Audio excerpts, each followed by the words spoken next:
All right. Let's even see. I want to see this.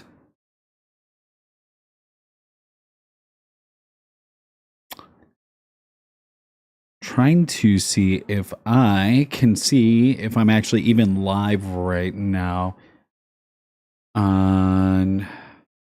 Oh, I am live. Sick. Sick, sick, sick, sick, dude.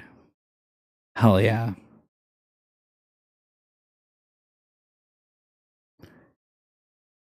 All right. So it's going to be my first live on YouTube. Really didn't know if this day would ever actually even come. But alas, here we are. Give me 1 sec. I'm going to close this real quick so the dogs don't all start running in.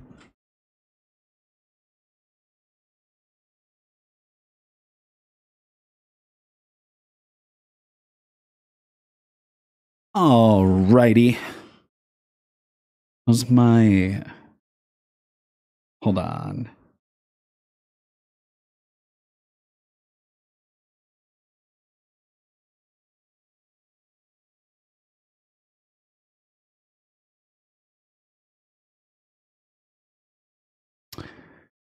Alrighty. So let us get into it real quick. So today, what do I want to talk about? Let's talk about all this drone stuff that's going on. So I think we all know right now we've been in increasingly super crazy times. With that being said, we've got this whole war going on in Iran at the behest of foreign countries, seemingly. With that being said, I think that there's just it's been honestly a complete barrage of things that have been occurring, um, one after one. It seemingly is. There has been no downtime. There has been absolutely zero chill with everything that's going on. The moment that you are able to catch up on one bit of news, it's like there's another thing that's happening in this world. And it has become increasingly harder to stay up to date with everything. I know for myself personally that there's been I've had to shut my brain off multiple different times. Um, where it's almost like I feel like there's just so much going on that I genuinely have to give my brain a specific zone to be like, okay, let's slow things down. Like, let's take a deep breath. Let's relax. Let's have fun. It is not. It's just too much that's going on. Where if I just sit there and continue to allow myself to soak in all this negativity all day long, I feel as if it really, truly does have an insane wear on me. Um, and I just have to be able to create that space to say, okay, like right now we're gonna catch a breather, essentially. Um, but one of the things that popped up to me today that I saw, and I was very interested in trying to take a little bit more of a deep dive in. Um, Let me do this before I get started. I want to. So I haven't gone live on YouTube. So I apologize. I'll keep rambling on, but I apologize. I have not gone live on YouTube as of yet. So there is a lot of different little things, ins and outs that I'm really trying to learn and understand. Um, so I don't know if there's.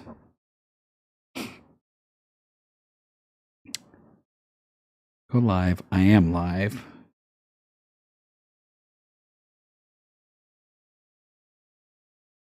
I'm live right now.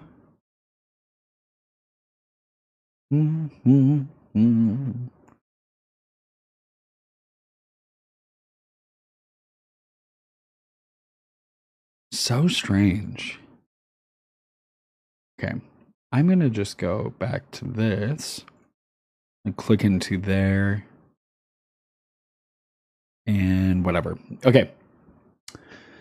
So, one of the things that had popped up to me personally and was standing out a lot was this whole news of this drone this whole possibility, I should say, of a drone strike in California. I know that there was one news article that I'll source a little bit in just a few minutes, actually from OAF Nation, who you guys should check out if you haven't. But they had basically gone through, posted up a news article. I know that this is probably more so common knowledge right now, but what's happening is that allegedly the FBI has warned California and the governor, along with the police departments, of the possibility of Iranian drone strikes. This is kind of a crazy concept. So it just really kind of got me to start diving down different rabbit holes, kind of different places that I didn't necessarily want to be. I think that it's one of those things that gets your brain really starting to spin a lot. It really was. I had to take a break. I was streaming on Kick a little bit earlier, and I started kind of just deep diving in conspiratorial rabbit holes, in my own opinion, that I personally thought were extremely just kind of negative outcomes. I think to kind of preface what I'm trying to say by that is that I think that there's been a lot of things that have happened throughout the U.S. history, and this isn't me trying to sit here and shit on the U.S. I have nothing but absolute love for my country, the people, and what this country has been or could be again. I think that right now that this country is extremely broken and we've been hurting super deeply. And there's a lot of things that need to be sorted out along the way. I think that's what growth is.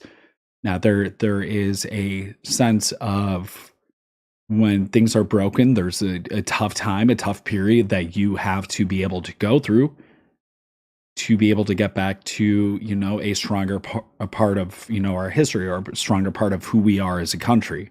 I think that right now, there's just been a lot of divide, which is very sad to see, but it's part of growing pains. And I know that we'll get back there. With that being said, too, was that kind of conspiratorial rabbit hole, or so I will say, just kind of took me down this kind of deep negative path of places that I personally believe that the US has been. I personally going to say this in a very, so I think that these are tough topics to talk about, in my personal opinion, is that I personally believe that there's more to meets the eye than what we're told, right? What I mean by that is that it's almost seemingly the older I get or the more informed that we, the people, have become, is that I personally think that there is a lot of things that will happen in this world that had a bigger plan. There was things that we weren't informed on. I think that there was places that the country or that we have gone that are seemingly a little bit unsavory, i.e. 9/11, i.e. JFK. You can understand my thought process about those few different things, right? Is I think that there's more than meets the eye with those specific situations, right? Like I believe that the FBI had actually unclassified documents about JFK, and that there was mentions about JFK essentially being killed by the government. I think that is common knowledge now. 9/11 is a tough one, right? Because it's something that is extremely fresh in US history. There's a lot of other intelligent individuals that have gone way ahead of me that have spoken on these topics that will be able to inform you and show you different things that I personally am not going to dive into right now. With that being said, is My personal belief is that there is always three sides to a story. There's going to be your side, there's going to be my side, and there's going to be the truth of the matter, right? That's very fair to say. I believe that when we look at my side versus your side of any type of situation, whatever it may be, is personal biases are going to be something that gets into the way. I'm going to have an opinionated bias on what I believe was my reality, my perception of the matter. You're going to have the same thing. You are going to have your opinionated, biased stance of whatever may happen. And then there's going to be that outside perspective that says, hey, here's the facts. Here's the simple truth about it. Now formulate your decisions. And with that being said, is a little bit earlier when I had been going down this, I mean, even looking into the news today was unfortunately my mind was drawn so deeply to these just negative conclusions that were semi-conspiratorial. I didn't want my mind to go that way, but my mind did go that way. And I think that that's unfortunately, when you've been burned in the past, this isn't something that's personal to me, but personal to the American people, rather. When you have been not given the full truth, and you had people that were sitting there saying that those things were conspiracies, these people are trying to come out with these facts, these things that they know, and you have this one side that's like, you're a conspiracist. And they're trying to sit there and they're trying to bash them and be like, you are a complete conspiracist. There is no factual truth to what you're saying. This is all just hearsay. And then 20, 30 years later, everything comes full circle. And these people are, all of a sudden, they are not conspiracists. They are people that were sounding the alarm the entire time. So when I saw this report a little bit earlier, it was something that I think I try not to read into. I'll kind of talk about what my brain was processing earlier. I definitely don't want to. I want to preface this. I will open up my mind to whomever wants to listen to me rant on whatever topic it may be. When I open up my brain, as well as I don't want any of the things I am saying as it coming across as any sort of fear mongering. My intention is not to be a conspiracist, a fear monger. I don't want to spread dishonest truth. I will just absorb this information and then let you know what my brain is processing. I think that's a fair thing to say. This isn't me trying to spread any type of disinformation. This isn't me trying to spread any type of fear mongering. It is simply me just taking in the facts that I'll show you and why my brain went there a little bit earlier and kind of go on to there. With that being said, I'll set the kind of tone before we even get into the whole possibility of this California drone strike that we're being fed right now. And with that being said, there is this, the last 2 years, you have this undertone ever since the Biden administration had opened up the borders, was you had this strong undertone the entirety of these past 2 years, seemingly, to where you have everyone really building up this border crisis. They're sitting there and you have news channel after news channel after news channel, and they're all sitting there and they're like, well, these terrorists have gone through at the border. So the border system had failed in the last presidency under the Biden administration. You have a premise of this new administration under Trump who's going to come in and fix this problem, right? And with that being said, you have all these kind of news channels that are feeding into this narrative. They're feeding in and saying, hey, look, there is terrorists that have gone through, and now there are sleeper cells that have made their way in through the border. And I really try to just kind of be like, okay, like, hey, that is a sad reality of what happens when you do not have national security. That is a simple truth. When you have open borders, you do not know who is coming in. If you have open borders and you are not vetting these individuals that are coming through the border at any given time, is it fair to say that you do not know who is coming in, whether they are good or they are bad? That is an extremely fair statement to make. We can talk politics another day about the border, whatever. Plain and simple, border was open, people came through. We have no idea who these people were. But we did see this narrative for the past 2 years of all these different Iranian sleeper cells, these Hamas, these Hezbollah, these whoever, the Houthis, whatever, ISIS, whoever. You have terrorist sleeper cells inside the United States. The world is a stage. When you have a narrative, in my personal opinion, that you see time and time again, it is setting the tone for what is going to happen. It is only a matter of time before someone says something enough times for it to be talked into existence, that one thing to actually happen. Now, fast forward, right? So we're going to keep that in the back of our mind. That's something that we've been seeing. It's this pattern recognition. This is something that we have been seeing for the past 2 years. Sleeper cells inside of the United States of America, because our borders were wide open. President was going to fix it. We didn't fix it because everybody's divided, because we decided to make a bunch of weird ass fucking clips trying to create a divide. And it worked.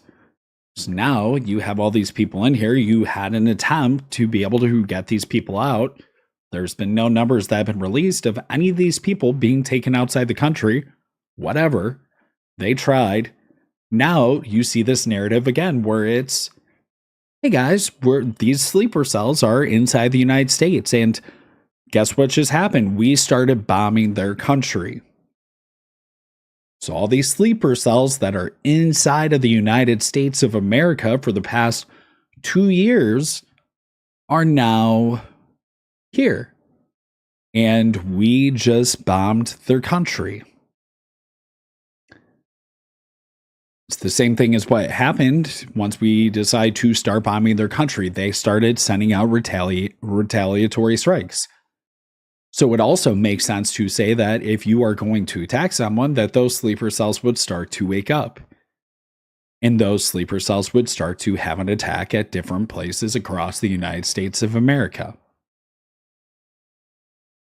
This is where I may lose some people as well, but I also am firm in the belief that there's always this bigger picture. There is always more to the story. There's always more than meets the eye, right? I think that there is seemingly different tools that they try to bring up at the right time to start to stir up all this divide, to stir up this hate, to get us looking at different ways while something else is happening. Really haven't gotten that far yet, but I do see this as something that's currently happening, to where you would say, okay, the narrative the last 2 years, sleeper cells in the US.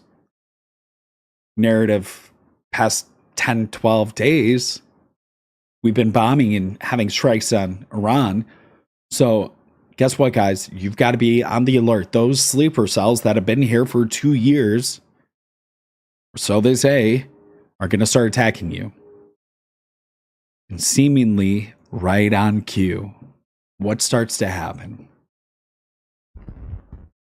Well, seemingly right on cue, it is one Muslim terrorist after another Muslim terrorist, right?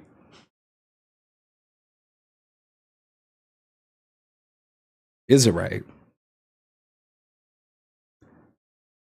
Huh.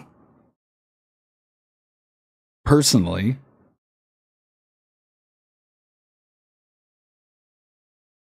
I don't know. If you ask me, some of these events seem to be a bit much. You have an Islamic extremist. I'm going to try to get this timeline right. You have an Islamic extremist that seemingly comes up out of, you have him come up out of, I'll fix that later, but my auto focus is just driving me nuts. I'll stop moving my hands. But you have an Islamic terrorist that starts attacking bars in Austin, right? So this Islamic terrorist comes up out of nowhere. He starts opening fire on different bar in Austin. I don't know how many were injured, but I know there was fatalities and injuries. This guy is the start, in my opinion, of all this, right? This guy is this Islamic terrorist who is running around with a property of Allah.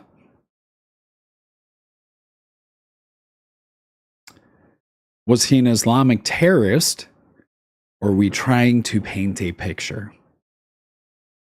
These are the questions that I think that are extremely fair to be asking.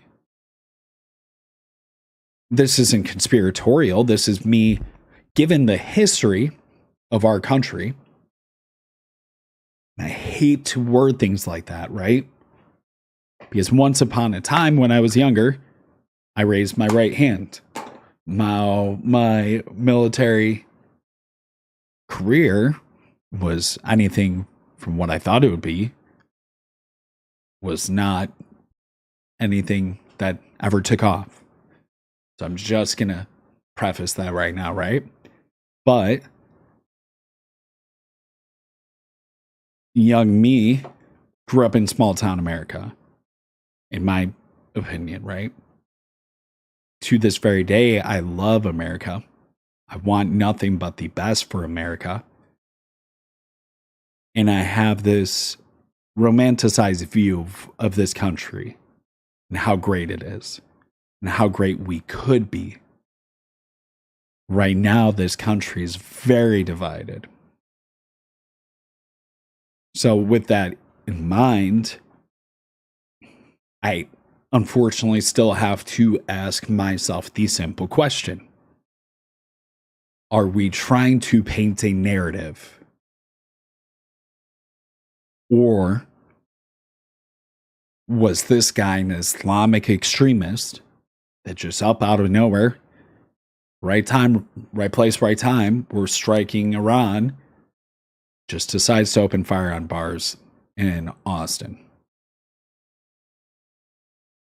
Then you have, I don't know if there was a few other ones afterwards, but you have this plane that was diverted to Atlanta because, and I believe this is the right one, did not fact check all these ones beforehand, but I do believe that where I had received this information from was valid sources. But with that being said, was you had this plane that was diverted to Atlanta. Seemingly there was bomb threats on board, right? They are labeling that one another Islamic terrorist. Then you have these two Islamic terrorists that have, stirred up this hate. You have Jake Lang, who is a pedophile, not a Christian. Just want to preface that as well. Jake Lang, if you ever listen to this one day, you are not a Christian. You are somebody that tries to stir up dissent. You spread hateful rhetoric. You are anti-American. In fact, you are somebody that, in my personal opinion, pledges their allegiance to a foreign country. But you have Jake Lang, who is out there spreading all this hateful rhetoric. He is literally humping goats in New York because that's what sane American-loving people do, is they go out there and spread hate and hump goats in the back of a van. It's a weird flex. Additionally, they like to text 15-year-old minors. Fact. That is what you do. But you have this, in my personal opinion, another event that was just oddly staged. Don't know if anyone was seeing the videos when they first came through, but the videos were just really way too good with the right angles at the right time for seemingly something that just did not add up. If you are going to be creating improvised explosive devices or any type of nail bomb, my personal opinion, when are you going to use some 20-foot cord to light that puppy on fire with a regular, standard, run-of-the-mill type of like lighter? You looked like you're about to light a grill or light a bonfire, and instead you're lighting a 20-foot wick to try to blow off a nail bomb. And then the picture started to come out of this nail bomb with screws laying all around it. This thing was wrapped with duct tape, and then all of a sudden you have these agencies who I would want to question, do they have the best interest of American people at hand? All of a sudden confirming and telling everyone that, hey, these bombs are real, and this is what they used in them. So you're telling me that these two guys that are yelling Allahu Akbar and claiming ISIS terrorist are just seemingly good enough to be able to make all these explosive compounds, put them together, but they can't make any type of detonator? 12 years ago, 13 years ago, we had people creating bombs with remote detonators, self-detonators, whatever, and trying to bomb a marathon. But 12, 13 years later, with technological advancements, we have these guys that are coming out there and trying to light it with a lighter. To me personally, that story doesn't add up. You can give me shit for whatever I'm saying right now, but this is just how my mind is thinking, right? So you have all this stuff that's setting the tone. You have these last 2 years of sleeper cells. All of a sudden, we make this attack. Personally, I also believe that we knew we were going to go into Iran. I think at some point we had determined that Iran was the next motive. That's a different story for a different day. But what I'm trying to say is that there is this narrative. And this narrative is this pattern recognition you have to start picking up on. And now you start hearing all these different attacks that are supposed to be happening on U.S. soil. I will go on the record and also say that this has got to be one of the least well-received conflicts that the U.S. has ever been in. I know, despite what Donnie T is saying, where he sits there and he's like, nobody, and I mean nobody, wants to be in this conflict as much as us. Everybody wants to fight Iran. I think it's complete and utter bullshit. Nobody wants to be there. Nobody wants to be attacking another country. We just got out of a 20-year forever war that we went into because we were told that there was weapons of mass destruction. We just went into a conflict because we just got out of a conflict and we just went into another one. Why are we going back into the Middle East? But I think that we knew we were going to go back in there. I think that we knew we were going to be setting the stage. I think that they knew that there was going to be increased opposition about being in another Middle Eastern war. And seemingly right on cue, the anti-Islamic rhetoric. And here's the thing. I'm a Christian guy. Am I perfect? No. Have I lived accordingly throughout the years? No. But my beliefs, my values, those are Christian values. Do I agree with the Muslim faith? No, I do not.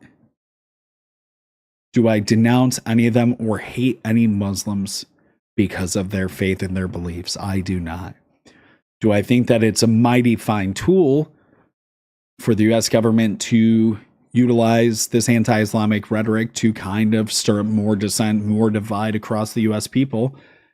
And then when something big happens on U.S. soil, that we can just all of a sudden get all together and stand hand in hand and sing kumbaya together. Yeah, it's seemingly a great tool to have, right? Because when things go wrong and you've right blame one specific people, it makes everyone and their heartstrings all of a sudden start to sit there and get pulled and be like, oh, you know what? You know what? It is so right that we are there in Iran because those were the terrorists that hurt us. They hurt us at home. So, with that being said, is my kind of what I'm trying to set here is that my mind started to go to the worst case scenario. I think that there is going to be a lot of false flag attacks. I've spoke about this in different kick streams that I've had before, but I've spoken about this before where I truly believe that there's going to be false flag narratives that are going to be pushed. I believe that this war was already something that was thought through. You don't just go into conflict without thinking things through. Also, knowing the past and the history of this stage of this world that we all live on, is that there's always more to it than meets the eye. And with that being said, I think that, again, to the point that this war was going to be extremely poorly received by the masses. People do not want to be in another war when we just got out of a 20-year war in the Middle East that had accumulated $6 to $10 trillion of debt for the U.S. government. I mean, my God, we have a national debt of negative 38 trillion, I believe, right now, something insane like that. And about $6 to $10 trillion of those were accumulated during this war in the Middle East the last time. Now, whether we went in there for right or wrong expectations, I think that it's tough, right? I think that we thought we were doing what we were supposed to do. I remember sitting there watching, the Twin Towers come down, and we all sat there and we said, hey, let's get them back. 20 years later, we start to develop, we start to get an understanding, we start to see more information, more things that we were not told as to why we were there. So after 20 years, U.S. is completely burned out. We're tired of high groceries. We're tired of high gas prices. There is just a lot that's going on at home where we don't need to be back there. And I think that people knew that was going to happen. So I think that when you set the tone and you start to paint this picture of these people that are going to be these bad guys that we're going to have to go back and fight, it's extremely easy to set the tone and set the narrative once it's already been set for the past 2 years. Sleeper cells, people coming into the U.S., people that want to hurt you. And now that we've attacked them, there's all these retaliatory strikes. So then you start to build up this hatred, starts to create all this divide in the American people. But it's too small right now. And I think that things are going to get bigger. And there's going to have to be another 9/11 styled attack on U.S. soil for people to really for essentially the U.S. government to rally its troops and get everyone behind them. So again, I know my thought process on this becomes extremely conspiratorial. But when I had read this article today that said that Iran could possibly, that basically the administration had spoken to California police and the governor and had basically said that, hey, you guys need to be on the lookout because you guys could be under attack. I was a little bit skeptical. I'm going to pull up a map real quick, right? Let's do this. Let's go over here. I'm going to move this around. Sorry, guys. Bear with me. Okay. So with that being said, right, is, let's see. So you have Iran right here, right?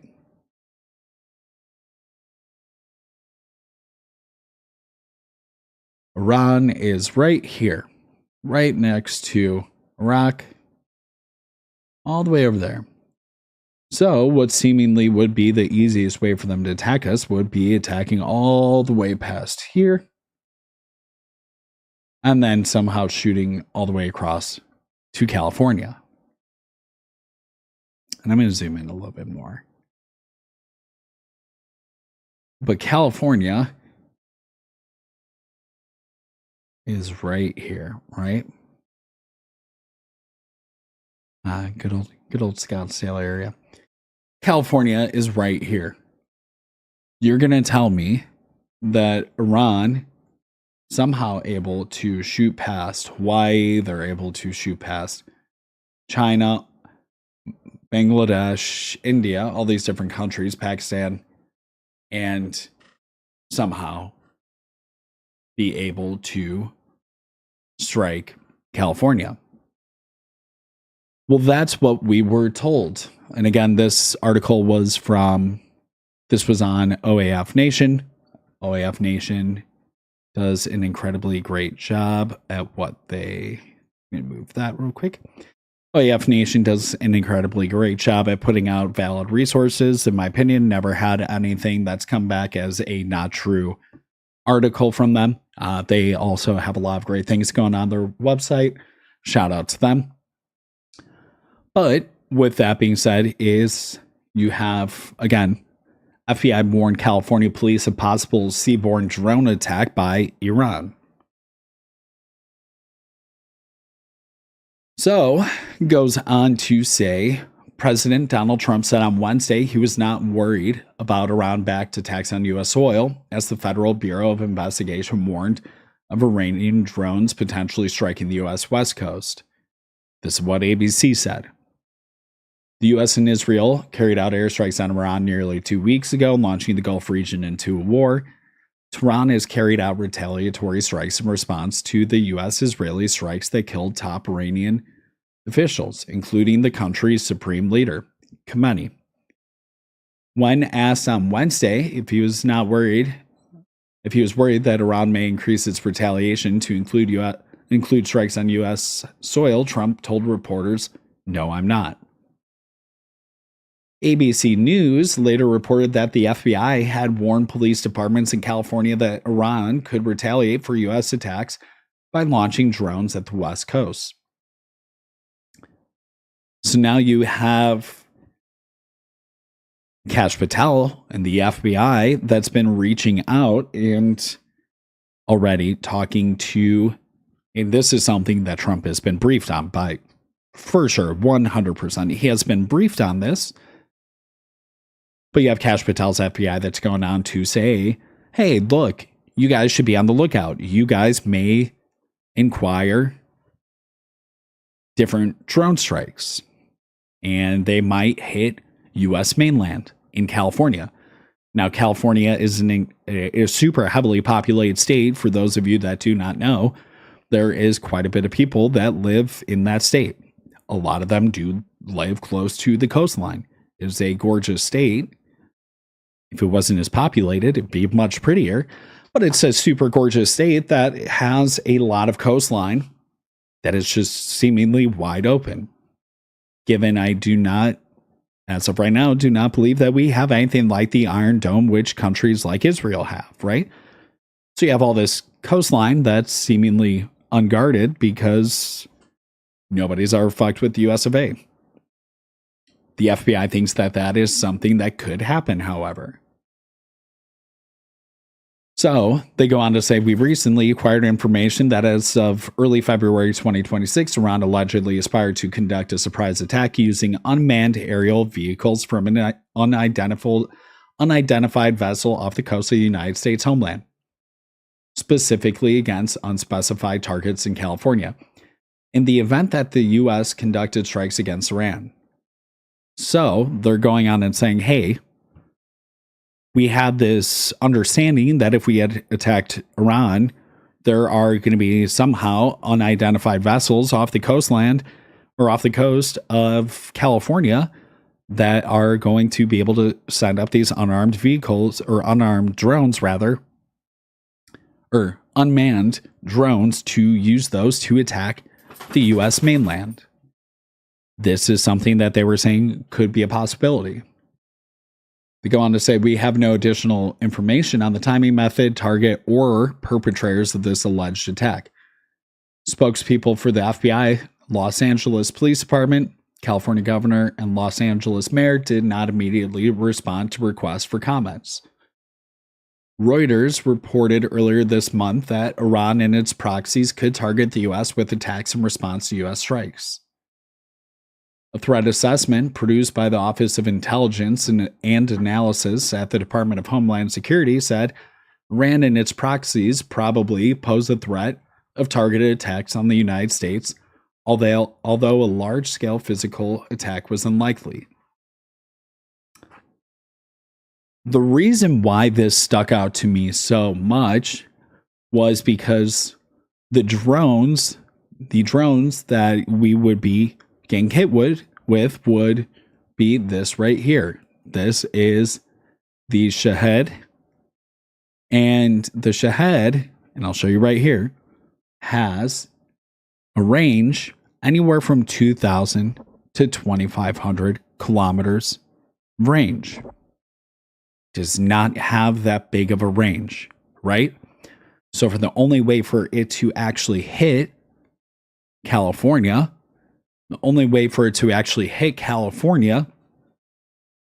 would be to be launched from an unidentified vessel somewhere out in the ocean. That's more likely, right? Because if Iran was going to be trying to attack us from its mainland, even at the farthest east side of the country, right? Say they are trying to shoot something from Nimruz, wherever I just clicked, very far east. They would have to shoot over every single one of our allies, again, multiple allies, allegedly, would have to shoot over all of these, shoot past Hawaii, one of our states, and then somehow hit California. Now, for those of you that do not know,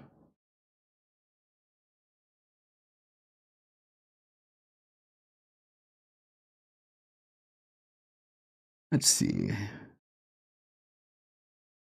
Tell me how many miles. I believe it is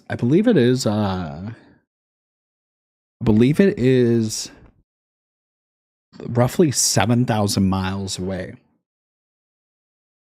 So if you're going to shoot this unmanned drone from Iran, you would have to shoot at 7,000 miles.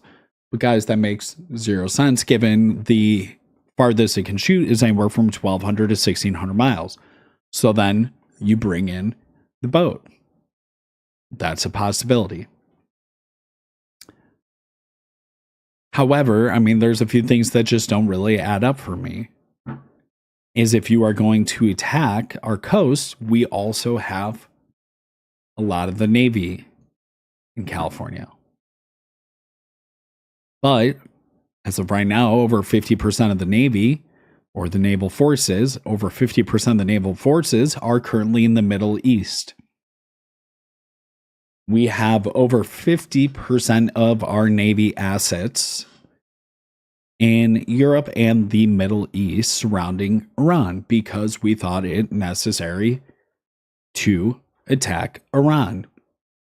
So there could be a high possibility that we have left the West Coast or the East Coast, one of the coasts, but right now, as of what's being told, we could have left one of the coasts a little bit more vulnerable to an attack.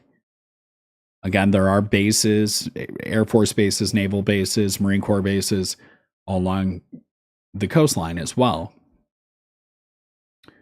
Do we have jets that we could scramble and shoot down a drone? Yes, we just saw, I believe it was in Kuwait, but we have seen, different jets shooting down unmanned drones. It's something that can happen. So if you scramble a jet, you should hypothetically, with the radar systems that we should have, be able to detect that and shoot them down before they ever become a threat to the United States homeland. With that being said, too, I do know there's a lot of different things that have been said. There's talks about, well, the Mexican cartel could be helping out the Iranian terrorists and different sleeper cells to be able to shoot these drones at us. So now it's very possible that you could have an attack from the southern border, or you could have an attack from an unidentified vessel out at sea. Guess who we also just pissed off? Well, we just pissed off Mexican cartels because we went in and helped the Mexican Special Forces take down El Mencho. So El Mencho was just taken down. El Mencho was just taken down in Mexico. And you could very well see the Mexican cartel working alongside the Iranian terrorists, sleeper cells, and have an attack at the U.S. Now, with that being said, too, is I do know that the U.S. has also been developing drones. So there's a lot of different ways that my mind tends to go on things like this, but you have these drones, these Shahed drones, which have been a huge success by the Iranians. I do know, I believe that they had gotten that technology from the Russians, who obviously in Ukraine and Russia right now, we've seen a much higher influx of drone warfare, with the use of POV drones or FPV drones, whatever they call them. And, all these different DJI drones that are being strapped with IEDs and being flown at people. And then you have use of much larger drones carrying warheads on them. And you've seen this going on. But there's been this huge cost effectiveness that the U.S. was willing to duplicate. We had also gotten a Shahed drone and went ahead and created the Lucas. So, the Lucas FLM-136, America's cheap Iran-designed Shahed drone clone. Now, if you look at these two are spot on. These two are the same exact thing. The company that has created and designed these is called SpectreWorks. They are based out of Arizona. Shout out Arizona. But SpectreWorks has been creating these. They made this drone clone from the Shahed. So with that being said, is we have this technology as well. I think not too many people understand that this is something that we do have.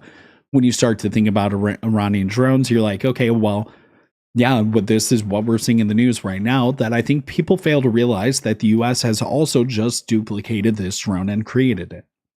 One of the ships that does have the capabilities to be able to deploy these would be the u.s.a. Santa Barbara. The U.S. Santa Barbara is a ship that is capable of deploying these. They're based out of San Diego.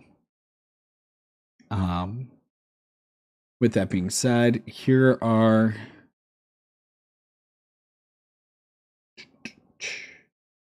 compares to the Shahed 136 and why it might shape the future of U.S. drone warfare. Let's dive in.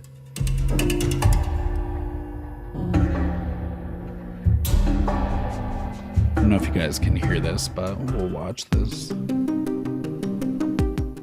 Lucas was publicly shown in mid-July 2025 during a Pentagon courtyard display of autonomous systems, where it drew immediate comparisons to the Shahed because it was presented as a practical, affordable strike option rather than a high-end science project. Reporting identifies Arizona-based SpectreWorks as the developer, and places Lucas inside a broader push for attritable, quickly fielded drones across the services, with an emphasis on getting usable airframes into units faster than traditional procurement timelines allow. But why build something that looks like a Shahed at all? The answer is straightforward. Shahed series drones have proved disruptive precisely because they are cheap to make and good enough to cause damage when used persistently and in numbers. Western forces faced a cost imbalance trying to shoot them down with interceptors far more expensive than the drones themselves. U.S. planners appear to have concluded that they also need a low-cost one-way munition that can be produced at scale and used for saturation, deception, and persistent strike.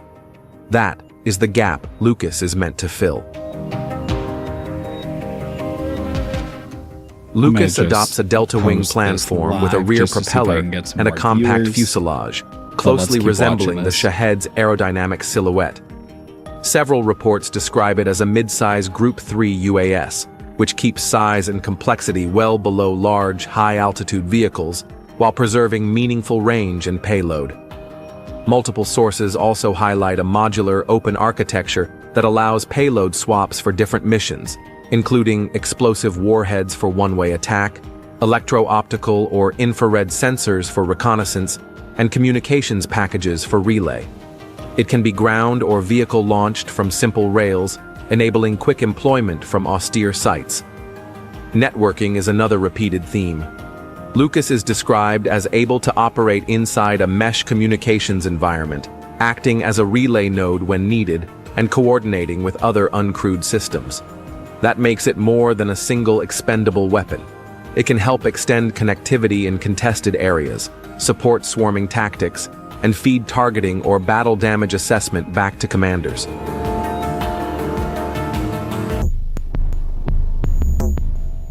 Open sources avoid hard numbers for Lucas and focus instead on roles and architecture.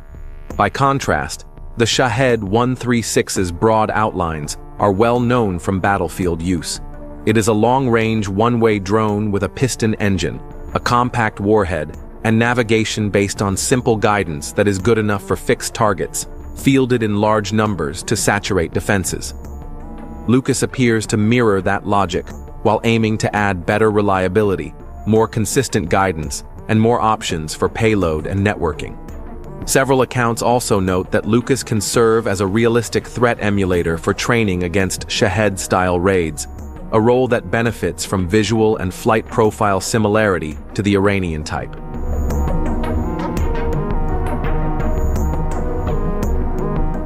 Lucas is not intended to outperform high-end U.S. drones.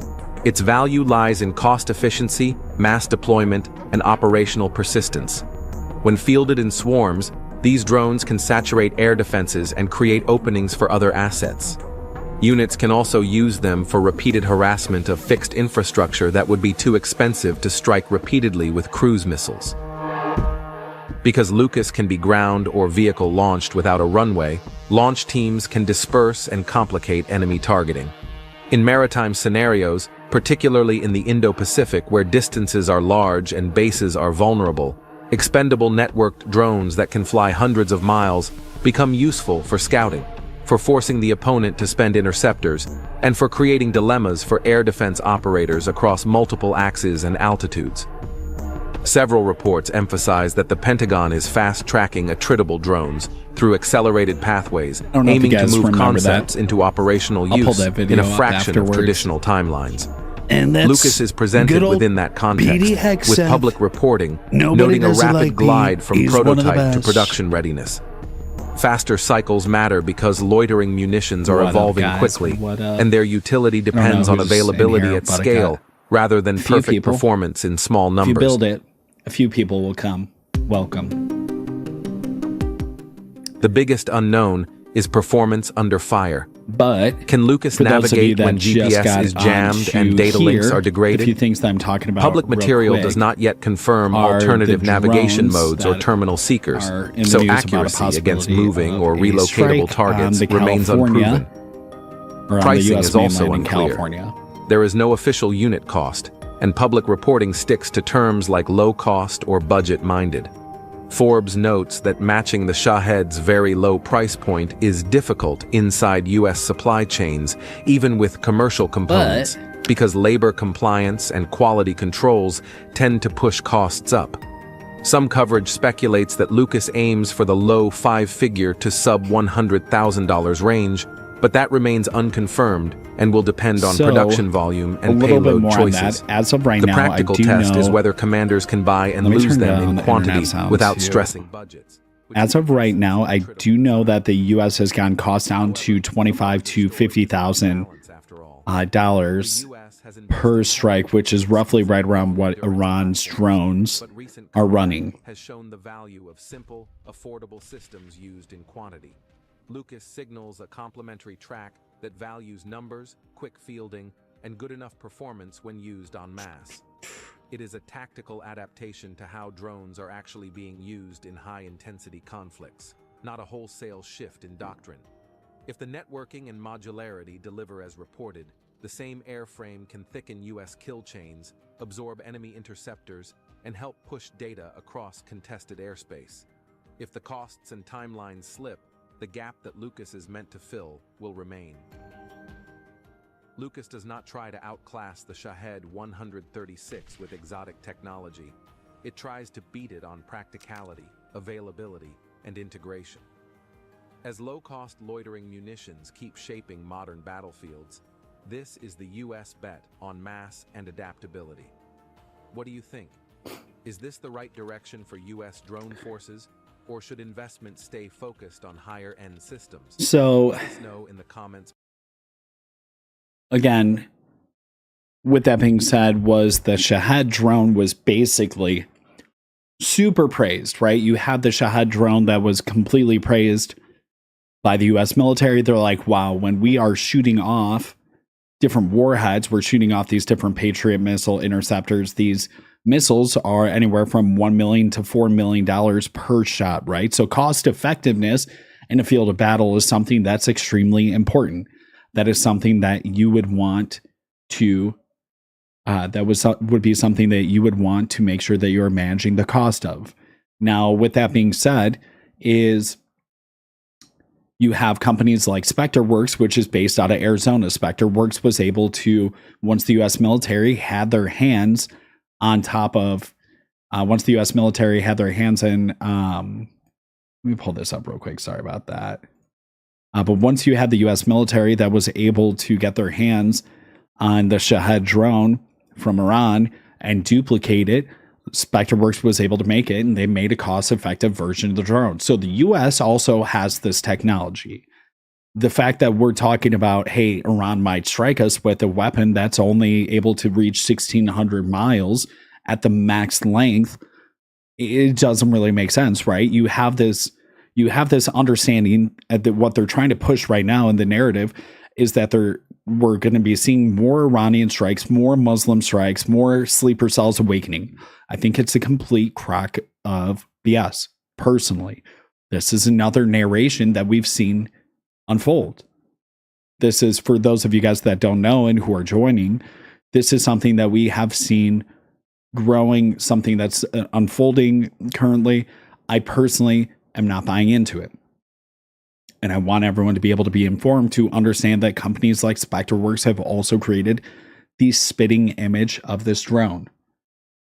Again, here's a picture of the Iranian Shahed drone.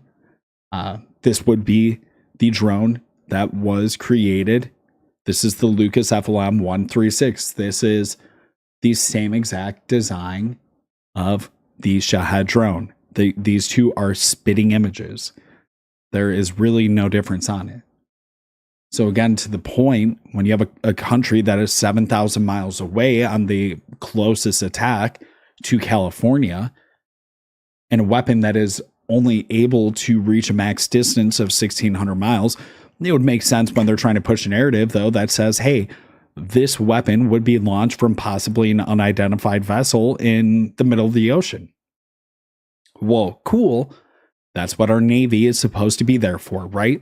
Our Navy is supposed to be there to be able to help defend against any of these attacks.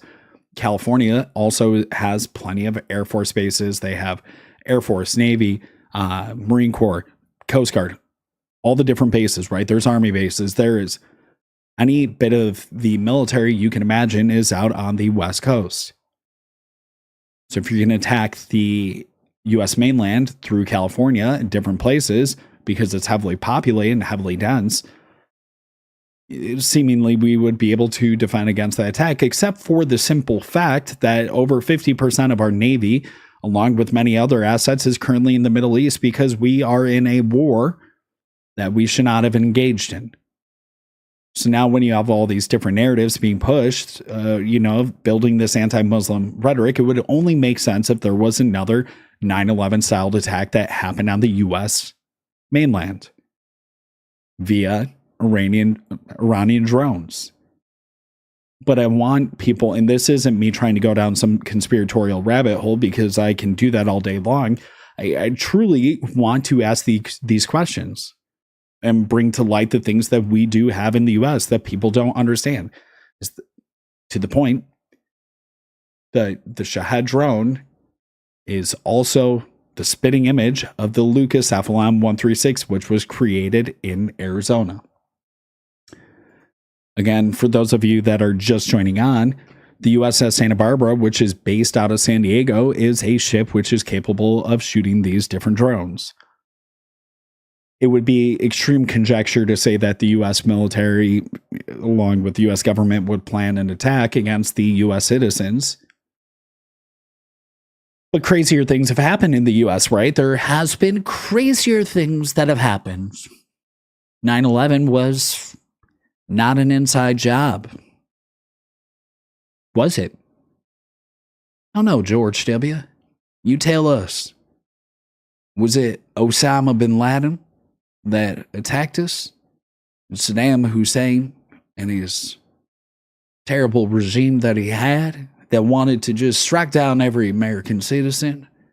Well, those are the questions that I do have for these people. Is I would like to know, hey, is there more than meets the eye? That's the thing that I keep going back to. Is there more than meets the eye in these type of situations? Because I really, truly want to know, as an American citizen, as a person who has America's best interests at heart, is that when we've been lied to in the past and we've seen these different things unfold where, hey, JFK was actually taken out by the U.S. government, and hey, this happened, and it really wasn't seemingly a wholesome situation. We shouldn't have been there in the first place.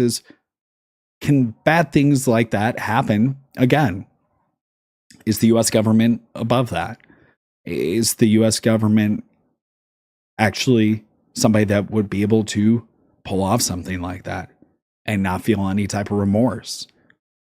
I don't know, but there's a lot of things that I feel as if they're, and it sounds conspiratorial to say it, but I feel like a lot of these things are just setting the stage for this bigger picture of this narrative that's been getting pushed. And right now, what I'm seeing, if I have the pattern recognition and I'm making this call, is that I'm seeing a war. And it's so tough to say right now because you have all these different bots on social media, on Instagram, on X. You go onto any type of platform and it's just filled with bots.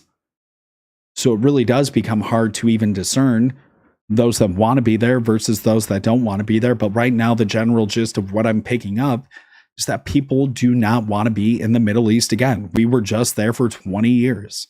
Why are we back in there? So you have a war, despite whatever polls are coming out from mainstream media saying about how approved this war is. What I'm seeing through my friend groups and the people that I know is that people don't want to be in this war. Now, do I think that people should be out there saying death to America? No, but did I also see a video where they had Khamenei talking about death to America as in death to Trump, death to Epstein, death to American leaders? Yeah, I saw that. So does that necessarily call for the death of all Americans? No. But those are the things that American people will not see. So with that being said, is I don't know. You just have this narrative that I personally think is getting pushed, this war that people don't support. So to rally the troops per se, it would honestly have to be another 9/11 style attack on U.S. soil that pulls everyone in. Because if there's one thing I know is that Americans won't stand when other Americans are attacked. They won't stand for that. They'll come together, they'll wrap arms, they'll sing Kumbaya, they'll come together and blow up another country because that's what Americans do. I'm okay with that if it's a real means. If we are really attacked, 100%, let's go out and fuck up whoever did it. That's extremely fair to say. But do I think that we've gone to that means personally before in proper ways? I do not. So again, to the point is that I just want to kind of talk about the way that my brain has processed all this stuff, especially when you are making claims that the U.S. could be attacked on our mainland by a country that does not have the mind you. Can we just talk about that for a second? I don't know who's watching. You can drop a comment. That'd be cool. Check in. But does anyone understand? And this is the tough thing, is that we are fed so much information that it's like we're fed so much information to the point that it actually becomes disinformation, right? We have all these different things that continually come our way, and we never are able to actually understand, formulate full opinions on matters. We also neglect the opportunity to be able to become the respective professional in that area and say, hey, I did all the research on here and here's what happened. Did you guys know that in May of 2025, the Defense Intelligence Agency let out a full report? This report stated that Iran was 10, 15, 20 years out from having any type of weapon that would be able to reach the U.S. mainland. They also stated that they didn't have any nuclear weapons and that they wouldn't have any nuclear weapons for the foreseeable future. Lo and behold, though, a month later, we bombed them in Operation Midnight Hammer. So you're telling me the Defense Intelligence Agency, which had also told us a month prior, this is a U.S. intelligence agency, a three-letter agency, had told us a month prior in May 2025 that Iran had no capability of being able to strike us or had any type of nuclear weapons. A month later, we bombed them based on whose intelligence? I would love to know. Whose intelligence did we go in and strike Iran on behalf of whom? Because one of our three-letter agencies a month prior told us that they didn't have the capabilities of striking us. They told us that, hey, they didn't have the capability of doing anything to harm us or have any type of nuclear power. This is also a country that for the past 30, 40 years, we have been seeing has called for the death of America. And guess what? They haven't attacked us. They haven't attacked us. And for the past 30 to 40 years, we have made claims that they're calling for the death of all Americans when also there's videos that would contradict that. There's also information that the U.S. government intelligence agencies have put out. Look it up. May of 2025, the Defense Intelligence Agency stated that Iran had no intercontinental ballistic missile that could reach the United States of America. But lo and behold, a month later, we bombed them in Operation Midnight Hammer. Who was it that gave us that information that said they had nuclear weapons when our Defense Intelligence Agency contradicted that? I can answer who. It was Israel. Israel went ahead and they told us that they had weapons of mass destruction. It is not conjecture to say that for the past 30 years, Bibi Netanyahu has been telling us that there was weapons of mass destruction in all these countries and that all these countries wanted us dead. So yeah, I believe that we went in there under these false pretenses that they had all these weapons. We have listened to foreign intelligence agencies over our own for quite some time. So again, to the point, I really don't think that we should have gone in there, but here we are. Coming back full circle, now we are a year in, we've bombed them multiple times, we've taken out all these threats, and now these threats are somehow able to reach us? This doesn't make any sense because it sounds like this isn't as successful as a campaign as what we are being told it is. Seems like Operation Midnight Hammer was an utter failure, not an utter success. But we were told it was one of the biggest successes that we took out all these weapons, right? It took them 30, 40 years to be able to create these weapons of mass destruction. We took them out, and somehow within a year, they were able to be up and running bigger, badder than ever. It just make sense, because none of it makes any sense. This is what I'm trying to say. With that being said, though, is now we're being told that there's this possibility of drone warfare. Want to pull up this one? This was also a push. This was a push from last. I want to say this was what, last year? Let me pull this up. This was Pete Hegseth in his really freaking gay video that he made. Because Pete Hegseth, you know what? We know why likes to LARP. We were brought yeah, this was a year ago. Match capabilities to the threats of today. So while our adversaries have produced millions of cheap drones, before us, we were mired in bureaucratic red tape. Not anymore. In June, President Trump issued an executive order unleashing American drone dominance to bolster our drone industry and arm our warfighters, because that's what we're all about. So today I'm rescinding restrictive policies that stifle production, and this will unleash American manufacturing and the ingenuity of our warfighters by doing three key things. First, we're going to bolster the U.S. drone manufacturing base by producing thousands of American-made products, prioritizing Buy American. We'll arm combat units with a variety of low-cost, American-crafted drones, leveraging our world-leading engineers and AI experts. And third, we're going to train as we expect to fight. Senior officers, well, I'll grab this. This is the memo. Senior officers must overcome bureaucratic risk aversion in budgeting, weaponeering, and training. So here's the memo we're signing today, delivered via drones here on the front lawn of the Pentagon with some of our great warfighters flying them. This is the future. We're in the fight. Never going to back down.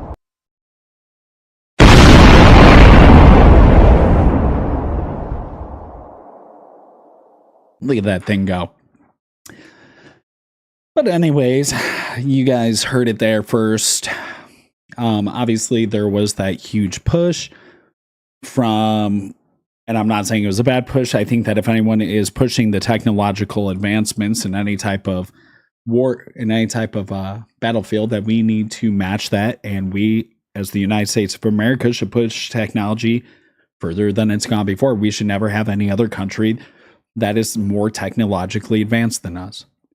So I think that we should have a strong military. I think that that military should be extremely trained, professional, but it needs to have the right place, right time, right? So with that being said, though, is I'm going to go back full circle to it, because I've talked about my different conspiratorial mindsets on this whole thing. You have, and I'm going to try to find this too. Let me try to find it.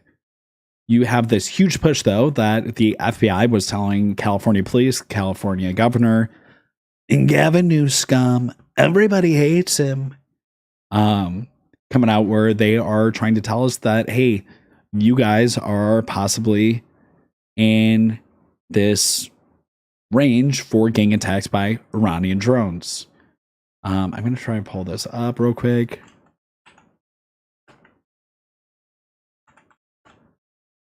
Because I actually have not watched this.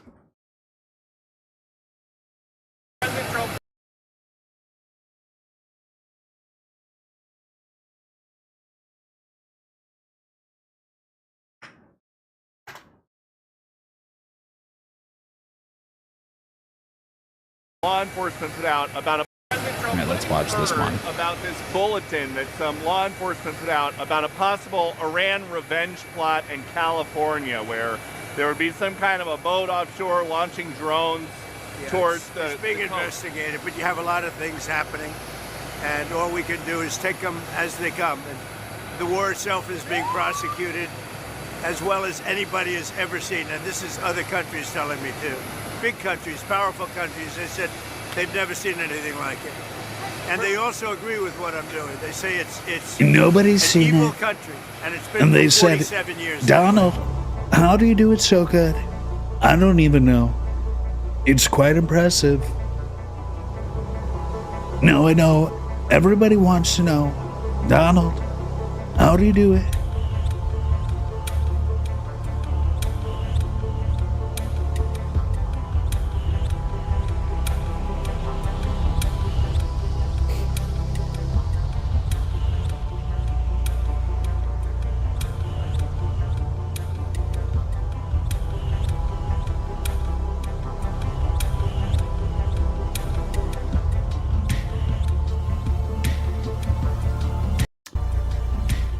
They try to hit us back.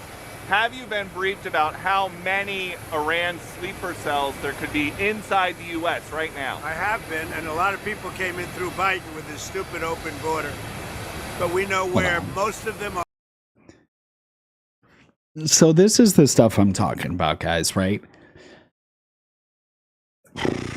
I know I know people that are watching haven't watched it necessarily from the beginning, but what I was talking about a little bit earlier was that there is this narrative that has been getting pushed for the past 2 years. This narrative that we have seen is that you have this Biden administration. The Biden administration completely failed with its open border policies. All these people coming through here, Trump tried to come in and get these people all out of there, right? Trump tried to get these people out there, but they did it in the wrong way and created a lot of hate. So now you don't even know how many people were taken out of the country. That's one thing I want to know is how many people were actually deported, because there's been no numbers, and how many of these people, if we know there's these Iranian sleeper cells, why have we not tried to target these people first?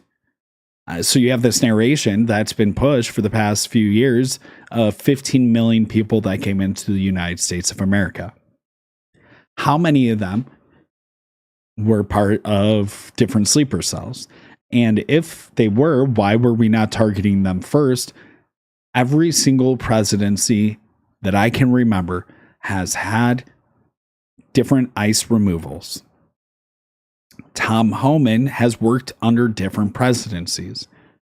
Only thing different now was that we were creating all these different stupid diss track rap videos of all these different deportations going on. So it starts to create this divide and all this tension across the US. And you have all these sensitive people on one side that are like, oh, human rights. Guess what? Is it fair to say that if there are people that are coming in here, we should be able to vet them to figure out people, if they are good people or they are bad people? And if there are sleeper cells, why is Department of Homeland Security and ICE not made push and efforts to get these people out of there? And instead, we keep getting fed this narrative for the past 2 years of all these people. And it was Biden's administration. It's all this different finger pointing and he said, she said, and whatever. Why are we not resolving this issue? If we know it was this presidency that failed us, well, you're here right now and you ran on the premise of being able to get these people out of there.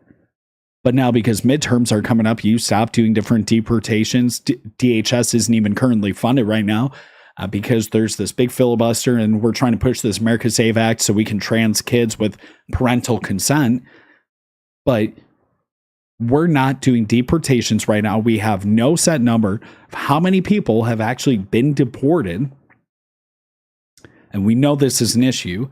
And Department of Homeland Security is not funded.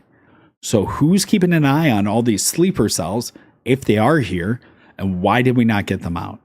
So that's the thing that really bugs me the most, is that this narrative's been fed for 2 years. Anyways, carry on. We've got our eye on all of them, I think.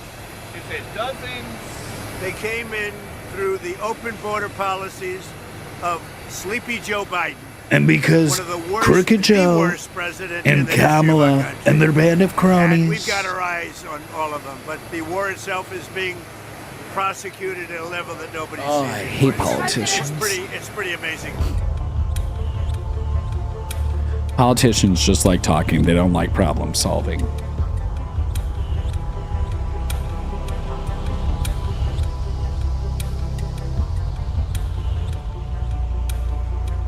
Gunther Eagleman is the biggest freaking fraud.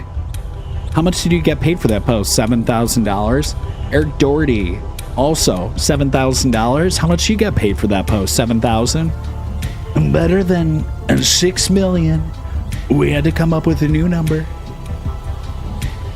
I don't even know that guy. This guy sucks. Any of these posts that are coming up, I'm going to tell you right now, they all suck.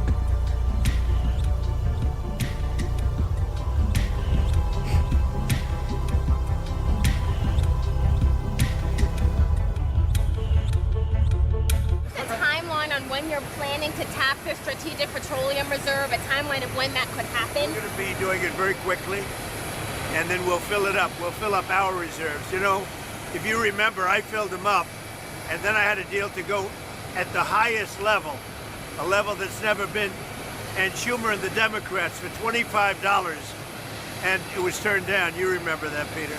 Almost before your time, but not quite. But it was, we had a deal at $25. Think of that, $25 a barrel, and the Democrats turned it down. We're going to tap it out like it's never been, but they turned that down, and now it's a lot higher.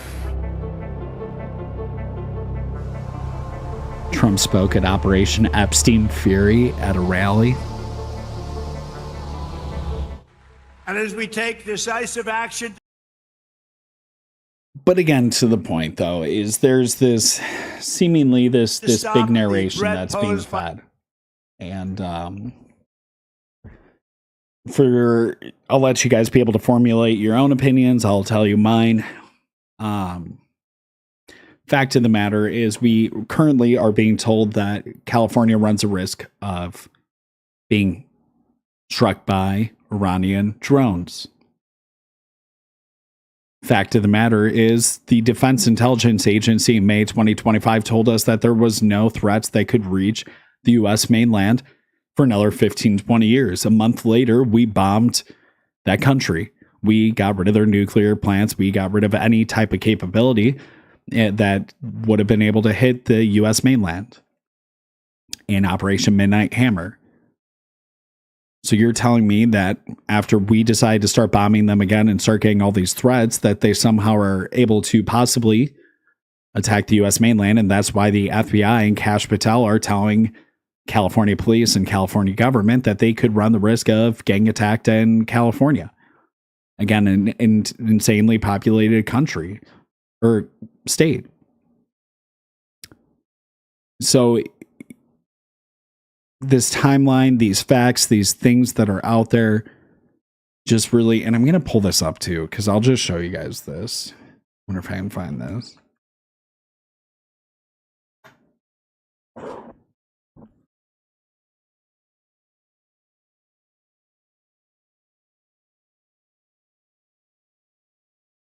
I'm going to pull this up.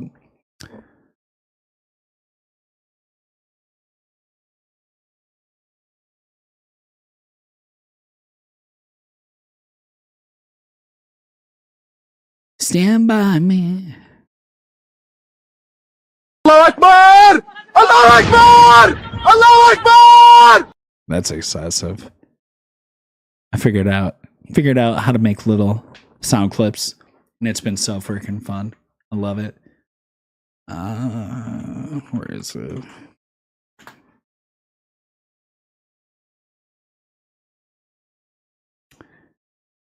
Nope.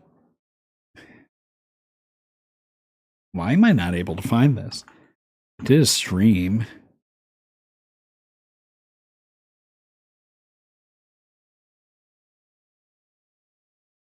Can I find it on here?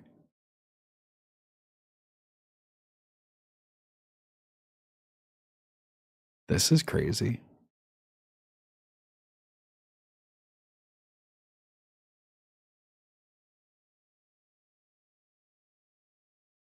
Actually, kind of crazy. Hold on. So right now I'm trying to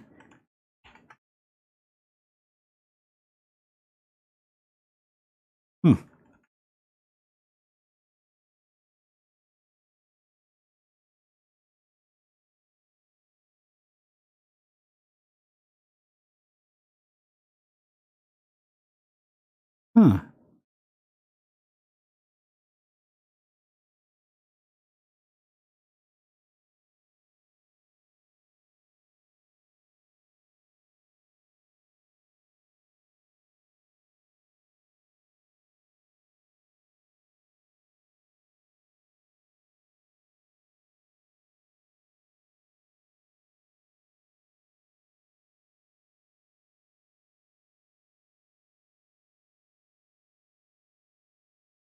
Where is this?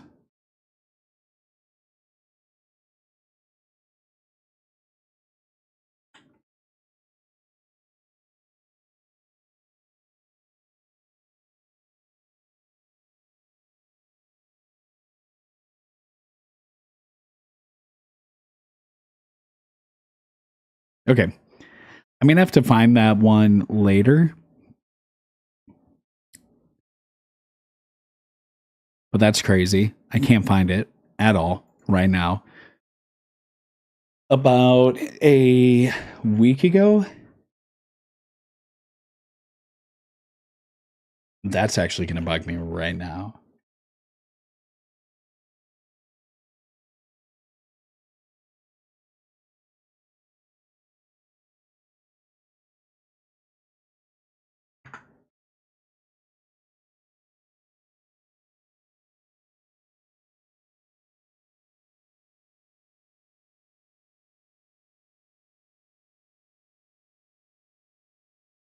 I need to find that.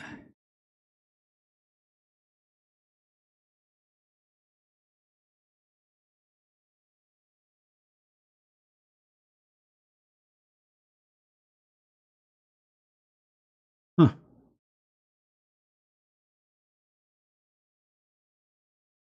Actually, I think I just found it.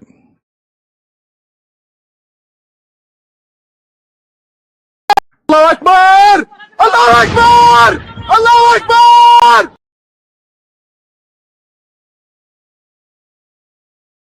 Okay. Let me see if...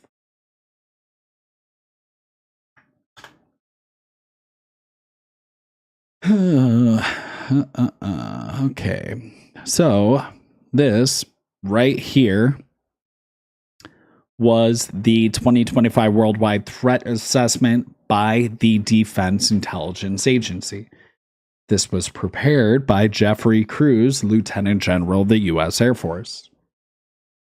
Let us go to... Let's do...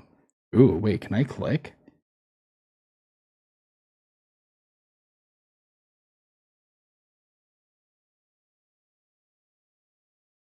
Okay. This one is about Iran. I'm going to pull this up a bit.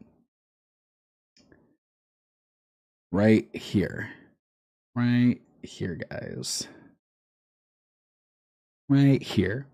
Okay. So, this report... Okay. This report was finalized in May. Operation Midnight Hammer was in June, right? Let's get that timeline all together. Let's piece this all together. You have where it says on Iran's WMD capabilities, it says, and I quote, Iran almost certainly is not producing nuclear weapons, but Iran has undertaken activities in recent years that better position it to produce them, if it chooses to do so. Since 2019, and I just want to let everyone understand, in 2018, Donald Trump exited the Iran nuclear weapons deal.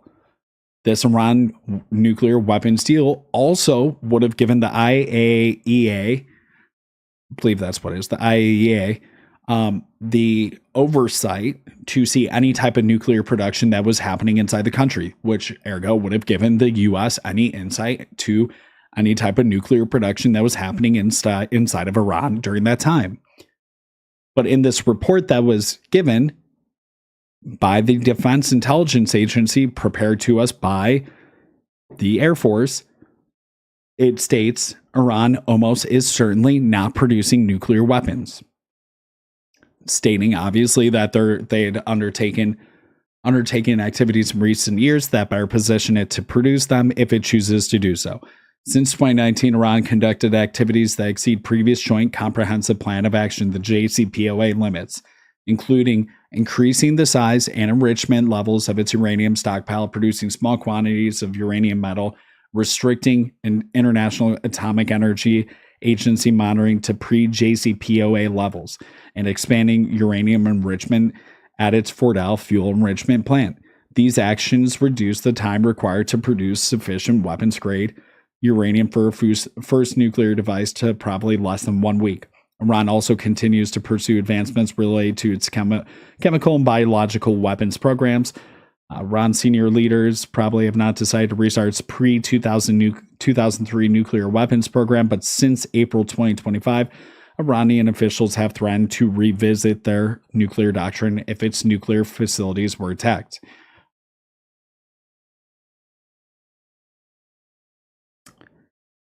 I just want everyone to understand this simple fact is, guess what?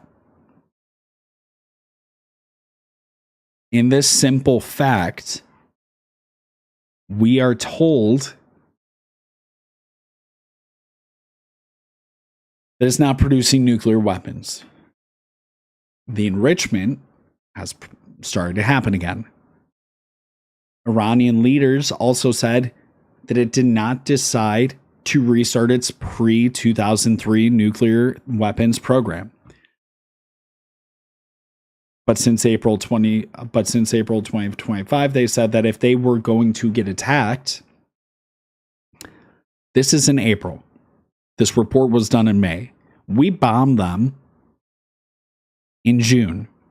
They said, we're not going to go back to this nuclear weapons program that we had in 2003. Below. If you attack and if you us, found this video insightful, we will. Make sure to give it a thumbs up and don't forget to I don't know subscribe. where that's to coming from.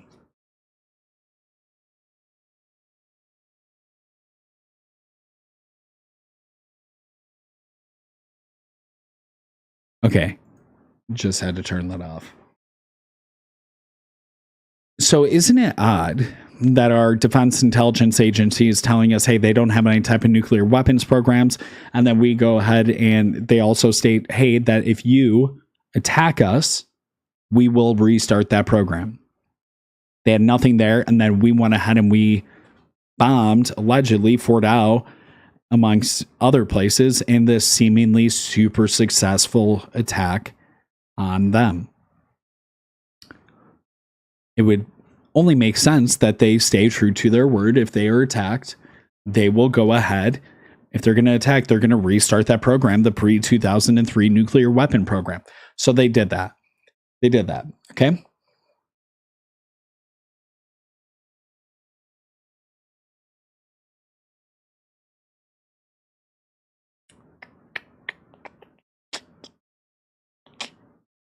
I wonder if I can find, they had one.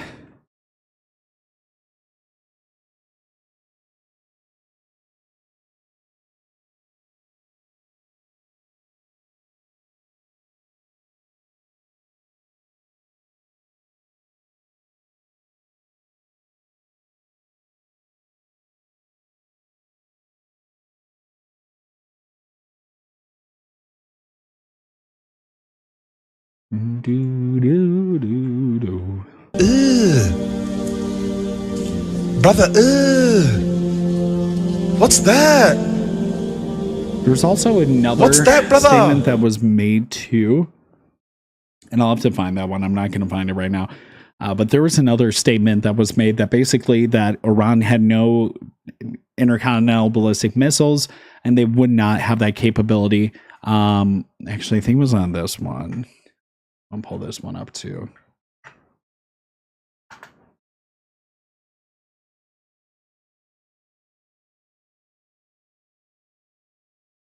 Okay. So this is what I'm saying. This is on PBS. I don't know if you guys ever go on to PBS, but PBS is super great. They do their different fact checks.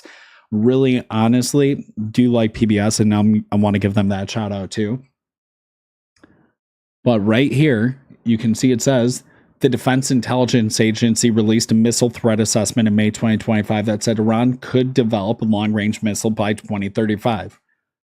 It also goes on to say, in the following text below, is that, hey, they also have the capability to be able, they've been telling us for the past 20, 30 years that they could have the capability, and another 10, 15 years for the past 30 years. So they seemingly have gotten no progress at all, right? So that's the kind of the tone that I'm saying is basically you have all these things that just really just do not add up to me personally. I mean, this is just all information that's out there too. Um, but basically the long and short of it and where I'm at, because I need to wrap things up instead of going down different rabbit holes and getting ADHD and distracted, is you have this narrative. You have this narrative that's been getting pushed for the past 2 years since the Biden administration.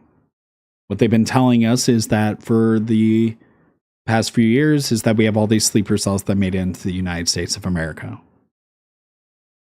I truly believe that we have gone into war and been lied to about it, right? I mean, look at the facts that I just showed you. There's different intelligence agencies that work for the United States of America government that are here and have not deemed any credible threat to the United States of America, but seemingly we have gone back and attacked them time and time again. With that being said, is we have this narrative that is slowly unfolding. We end up in a war where people don't want to be in this war. Now we're in this war. Now you need to be able to have rally the troops, have some type of big 9/11 style attack on the U.S. homeland. And what I'm seeing is that ultimately, I truly think that there's going to be all these different false flag narrative attacks that are going to be happening on the United States of America. Starting with the fact that you have this possible drone strike that could happen in California. So again, to the point, we've heard that there's these sleeper cells. We know that there's no type of weapons of mass destruction in Iran. They didn't have anything that could reach the U.S. homeland. Their Shahed drone also only goes up to 1,600 miles. But what's happening is now we're in a war. We're in a war where people do not want to be there. People don't want to be in this war. After that, when your numbers are low, you have to have something that pulls at the heartstrings of America. So you start to create a divide. You start to create all this anti-Islamic hatred that's going on right now that we're seeing across the United States. Something that's very true. We knew they didn't have any type of weapons that would harm us. We still went in, we bombed them. We were told multiple times that if we bomb them, if we attack them, they will strike back. They will have retaliation. That's a fair assessment. If you attack someone and they don't defend themselves, it would be a little bit strange. But we understood that notion when we went in there. We still attacked them, regardless of the fact of them not having any weapons that could strike us. Now we're being told that this country that has, fact, not had any weapons to be able to reach the U.S. homeland, it could have a possibility of attacking us. So, to kind of sum it all up, it really just is not adding up when you're sitting there and you're starting to dissect this whole thing. This country was never able to attack us. We attacked them. Now we're getting told that they could attack us, but we've had different reports throughout the time that says they can never attack us. And this whole bombing campaign has been such a huge success, but now they could hit us. This stuff doesn't make sense. So what I truly believe is happening is that there's going to be some type of false flag attack on U.S. soil. I believe that all these anti-Islamic attacks that are, well, these Islamic terrorist groups that are starting to attack is a part of a bigger picture. What is the possibility of these drones actually hitting California? Well, we do know that we've created those same exact drones. We have those exact drones. So could this be part of a false flag, one bigger picture? Is this something, would we attack our own citizens? I sure would hope not. But those are the questions that my brain automatically jumps to and concludes. Because right now, a lot of these things aren't adding up. And what I'm seeing is that we have the capability, we have the same exact drones where we have, what if one of those flew and hit Spawn, California? Would that get all these troops rallied behind? So that's kind of the understanding of where I'm at. And I really hate to say it like that, but that's how my brain's been processing this whole thing. Is, do you think that this drone strike or this possible drone attack in California could be part of something bigger? Do you think that this could be a false flag narrative? Do you think that this is what's going to rally the troops and get everyone to be pro-hate Iran and attack them. Doesn't hide the fact that they didn't have any weapons of mass destruction. Doesn't hide the fact that Iran never had any intercontinental ballistic missiles that could reach us. True story. So why are we telling people that there could be a possibility of drone strikes that could happen in California? Switching up the coast this time. Didn't want to hit New York again. So again, to the point is, I think a lot of my mindset on this has been a little bit more conspiratorial for most people. Some people might be a little schizo, but that's just the way my brain's been processing. I unfortunately think that once you are burned once, you tend to have that kind of take on everything else. So, again, to the point though, is that's just what's been going on today in the news. That's just kind of the little bit of a rabbit hole. I don't know. I don't really know how to wrap that one up. I guess what I'm saying though is that I think that there's more to the picture. There's more than meets the eyes. I think that we need to start being more informed people. If there's things that don't make sense, like I said, there's always three sides to a story: my side, your side, and the truth. So do everything you can to get to the bottom of it. I just wanted to also educate people on the fact that, hey, if there's these drone strikes that are allegedly going to be, could possibly happen in California, I also want to be able to inform people to say, hey, guess what? The U.S. did duplicate that exact drone to show everyone. You have a Shahed drone right here, and you have the Lucas FLM 136 right here. It is a drone clone. The U.S. has that capability. So I just want us to sit there and think about the fact that a drone that only has a 1,600 mile radius seemingly would not be able to hit the U.S. mainland. So why are we fear mongering and telling everyone out there that this is a possibility? We also have this technology. So I'd encourage everyone to be able to formulate your own opinions. Don't listen to me. Again, this isn't supposed to be any type of fear mongering other than the simple fact that I just want to explain a little bit more.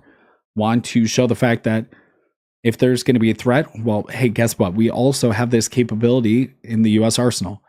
Hey, guess what? We attacked a country that our defense intelligence agency also a month prior, 2 months prior, did full reports and an analysis and told us that there was no credible threat to the U.S., but we still bombed them. A year later, we started to bomb the shit out of them again, and we're saying that this is some huge success. It's also the simple fact, too, that I kept telling everyone, look at what's going to happen. The Houthis are going to go ahead and try to shut down the Strait of Hormuz. Guess what's happening? Everyone's like, well, the U.S. Navy is not going to allow that to happen. 2 oil tankers just got struck today. I'm not trying to throw crazy conjecture out there. I'm trying to just point you guys to the simple facts of what could happen and what is happening. So it's just really kind of where my mind goes to. I would hate to see something like that happen. But again, there has been things in the past in the U.S. history. We have skeletons in the closet.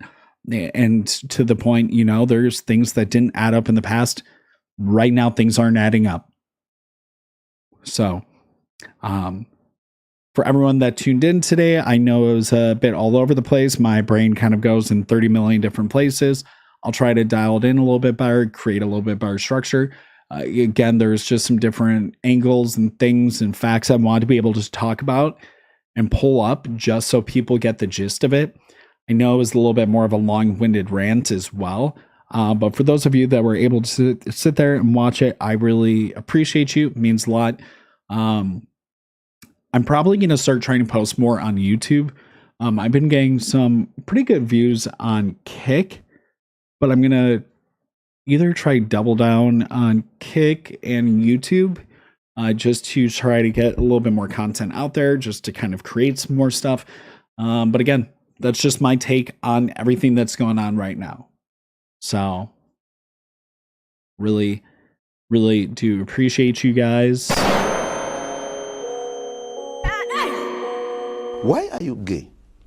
But I appreciate it a ton. You are gay. And again, I'm going to try to keep getting more content out there. But an hour 45 is long enough for me for today. I raised streams for another hour earlier. So that's coming up on 3 hours of streaming for me today. So yeah, I'm out. I will see everyone later.